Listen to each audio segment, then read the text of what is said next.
Hey there, my friend. Today I want to share with you a recent photo walk I did during film photography's least appreciated time of day, blue hour. Golden hour's less appreciated but equally beautiful cousin. That prime moment of time just before sunrise and right after sunset when the sky puts on its best denim jeans and the world gets cloaked in shades of moody blues. And unlike golden hour, where everybody is out there fighting for position to capture the same old sunset, blue hour is a ghost town. Quiet, peaceful, and where serious photographers can get some of their best work done, while the world's Instagrammers sleep, unaware of the magic they're missing. Plus, blue hour comes with the added benefit of transitioning directly into sunrise or directly after a sunset, and is neighbors with golden hour, allowing you to capture 3 of the most highly sought after lighting conditions, all in just a couple of hours. Blue hour, sunrise or sunset, and golden hour. Now, traditionally when it comes to low light photography, night photography, things like that, especially where gas stations are involved, many film photographers reach for Cinestill 800T, known for its halation effect, or as I like to call it, fuzzy red balls, that creates kind of a glow in the strong highlights on some images. But there's another kid in town that you want to pay attention to, Kodak Portra 800, a reliable and versatile film stock that you can count on when the going gets rough. Above all though, it works in just an absurdly large number of different situations and scenarios, as we'll see shortly. So with that said, let's begin our blue hour photo adventure as the clock is ticking before the sun rises and ruins our chances of achieving those blue undertones that would make even a Smurf blush.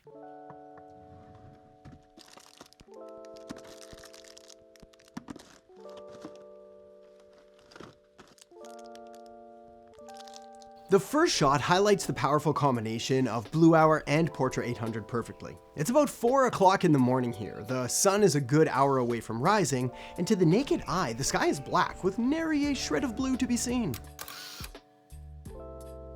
But thanks to Portra 800 and what it does with colors, not to mention a slightly longer exposure than usual, this one was about 8 seconds, which allows us to let more light into the film, you end up walking away with at least a half-decent image.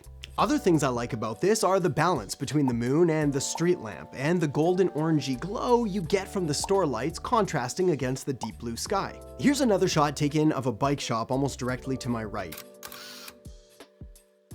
where you can see the blue night sky just peeking in from the top left corner. Blue hour usually lasts about 20 to 96 minutes, right after sunset and right before sunrise, but the time of year, the location, and the air quality all have an impact on the exact timing of blue hour, so make sure to plan accordingly. Personally, I use an app called, actually can't remember what it's called, hang on. I apparently use an app called Sunseeker that not only shows me what the sunrise and sunset times are and all that good stuff, but also helps show the direction of the sun, so you don't end up aiming your camera directly into our solar system's flaming ball of fire in the sky. After that, it was time to head down to the marina to capture some shots of the boats during this fine blue hour time of day. That's where I snapped this shot using a 15-second exposure time to really soak in those tones.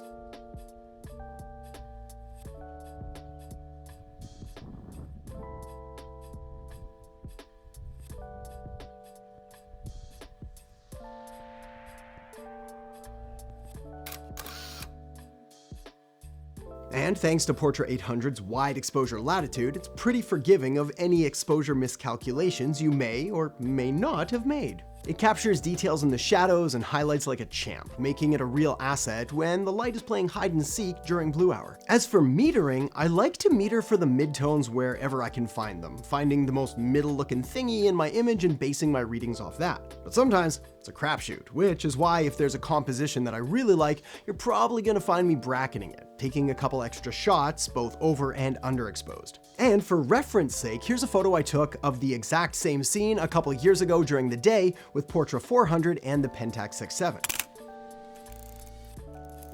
Similar composition, but clearly a different tone, mood, and feel when the photo is taken at blue hour versus not blue hour. So what's the big deal with blue hour anyway, you may ask? Well, imagine this. You're standing at the brink of dawn or twilight and you witness an ethereal scene. The sky in a mesmerizing gradient of sapphire and indigo transitions from day to night or vice versa. But what is it that makes blue hour just so coveted amongst photographers? Is it the captivating color palette, the serene ambiance, the cool light? Well, yes, and yes. And all these factors converge to create a truly magical atmosphere. On the other side of the marina is a bay where I was also able to capture this shot. shot where you can see the sun just starting to think about making an appearance. So I knew that time wasn't on my side and I had to get a hustle on. Which meant going places no man had gone before, except maybe a few hours earlier.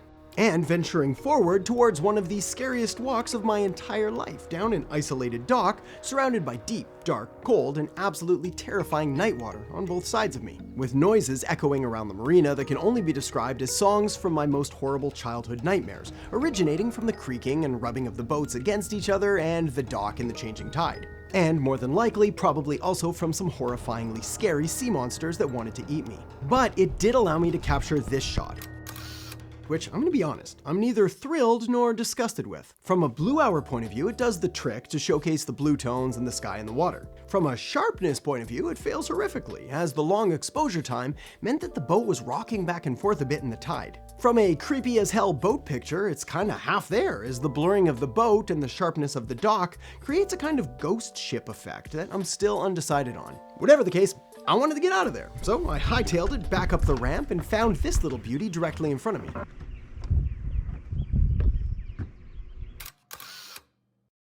And this might just be one of my favorites of the entire day, as I like the blue tones, obviously, but also the leading line and angle of the dock, and the halations around the lights, which, like I said earlier, are an effect traditionally associated with Cinestill 800T, but also clearly available with Portra 800. Now, during blue hour, the light can be a bit of a drama queen, demanding slower shutter speeds. This means a tripod is your best friend. That is, unless you want your photos to be a hot, steaming pile of blurry garbage, which at the end of the day is your artistic choice to make. Anyway, I was done playing Pirates of the Caribbean, so I decided it was time to grab a couple cliche pictures to really drive this whole blue hour thing home. First, a gas station, but I decided to keep things cleaner and opted instead for a car wash.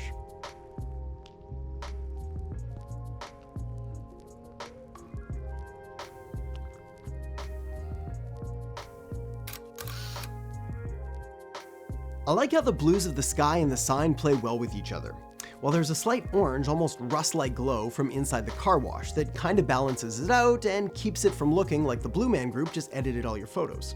After that, I could see the glow from the horizon getting stronger, and I knew I only had time for one last shot, so I figured let's cap this baby off with a sunrise coming up over the mountains at the beach. And so I sped like a madman. I drove safely and conservatively through the quiet, sleepy town and arrived just in time to capture the morning sun in all its glory.